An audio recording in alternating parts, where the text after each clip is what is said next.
So good day folks. Today I'm going to be testing out the cruise control function for our DJI Neo.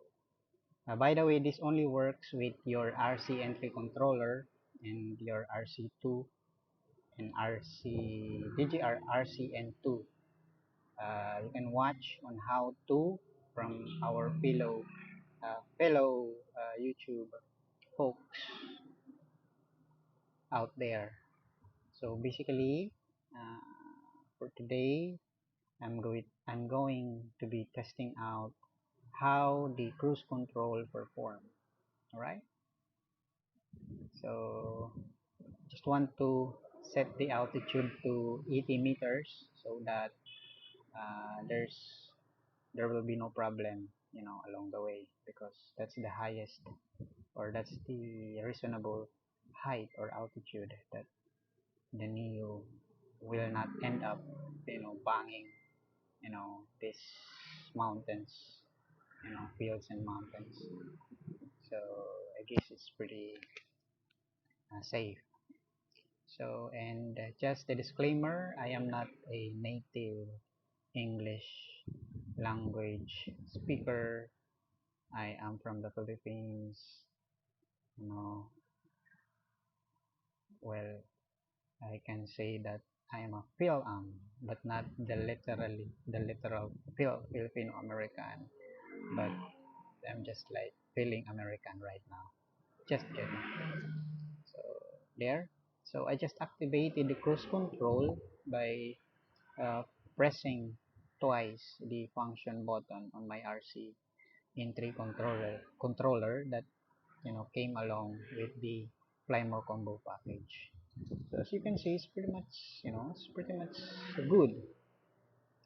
So just don't, yeah, only you can see I am not uh, pushing the right joystick right now. I'm just letting the Neo fly itself.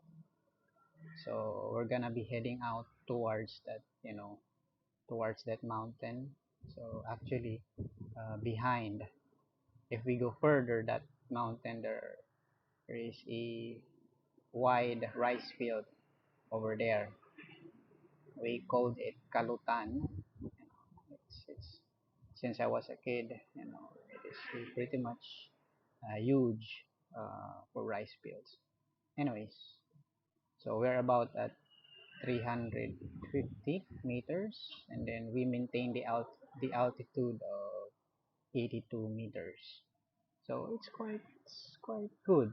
As you can see, if I look at the corners or the sides of the footage, you can actually see there are something like swinging, a minimal swinging left and right, but the Neo manages to stabilize itself while airborne, as you can see. Okay, so we're heading, or yeah, we're 500 meters away, and then still 82 meters altitude. So by the way, I'm not recording in 4K. I just screen record everything, so to save some battery juice because I'm planning to, extend the battery life while we are testing out this cruise control. So it's pretty much, you know, uh, for in real life use case scenario, you could actually use the cruise control if you're something like conducting an aerial view of a particular place or somewhat like a you know, straight straight aerial photography or aerial view. I'm sorry for the photography. Aerial shooting, aerial video footage. And you can actually do that. So we are now at 750 meters mark. Okay.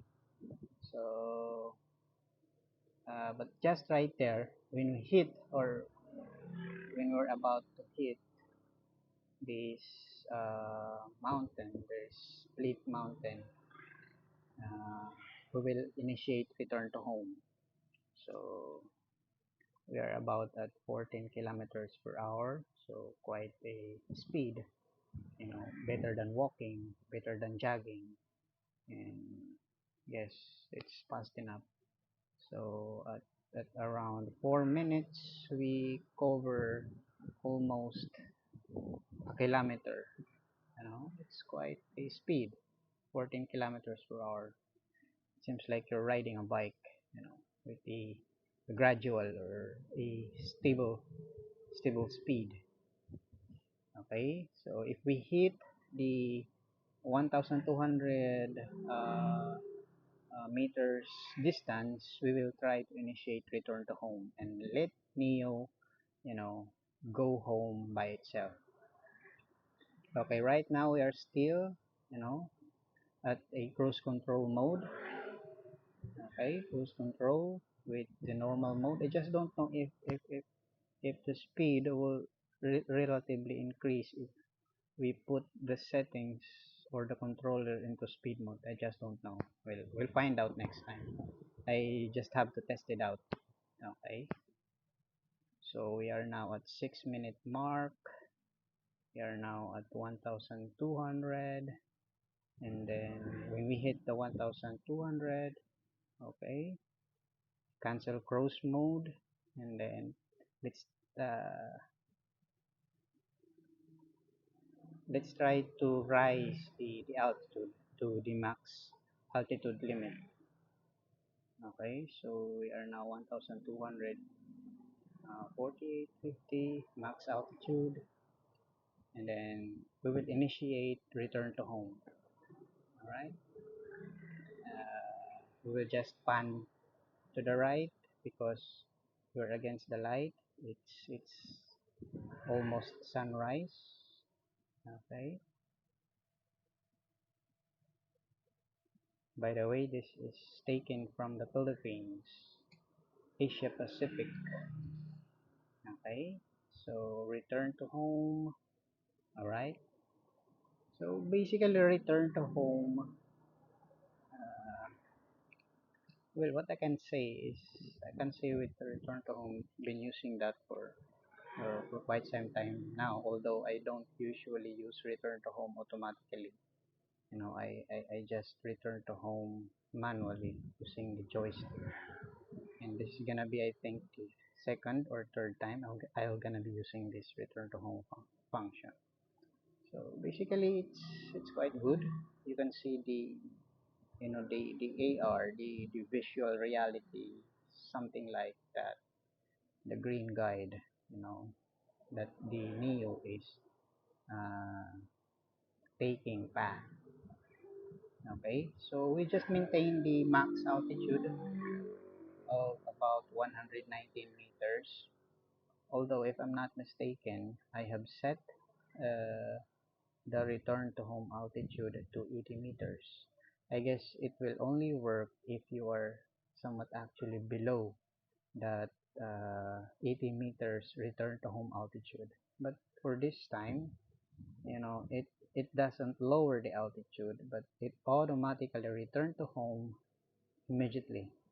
It's quite reasonable. You know, you cannot just lower when you're above, but I guess, although I didn't test it, well, I guess the return to home altitude is basically if you are below that certain altitude, a return to home settings, it would adjust. So right now we are at 500 meters going home, and then we're about at 1 minute before it reaches the home point. Well, quite a view. So it is sunrise here uh, from the Philippines, and just want to say this aerial view is brought to you by JTech Information Technology Solutions. Well, I'm just kidding. So it's quite, the speed, and by the way, the speed actually increase. There is a significant, almost have been doubled.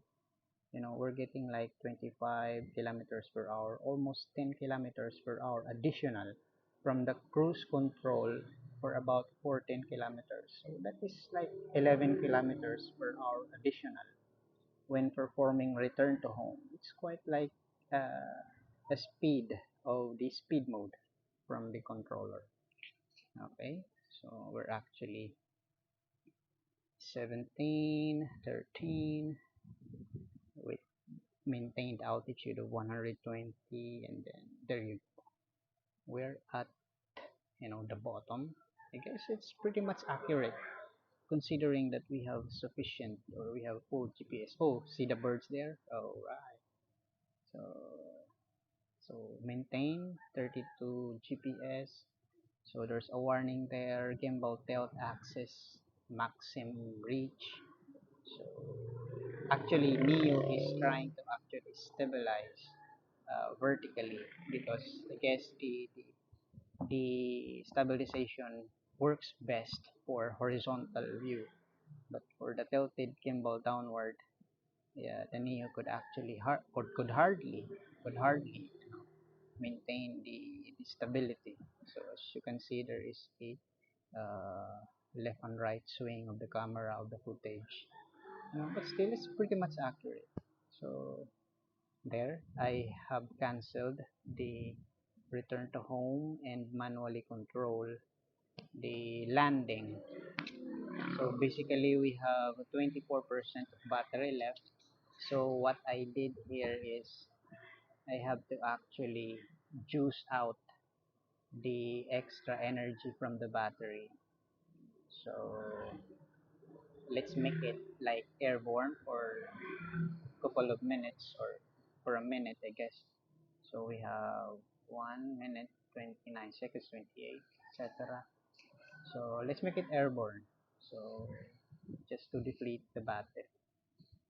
Let's switch to sport mode. I'm actually discharging the battery because I charged it for about a week now and I have to discharge it because I have experience of my other drones, other cheaper drones, that when I charge it to fully charge and then keep it for almost a month or 2 months, the battery becomes bloated, bloated. So the battery is not able to sufficiently fly. Once it fly, it actually I'm talking about my L600 Pro Max. And then you go, we are actually landed. And you have seen that ugly looking freaking guy. Thank you and see you.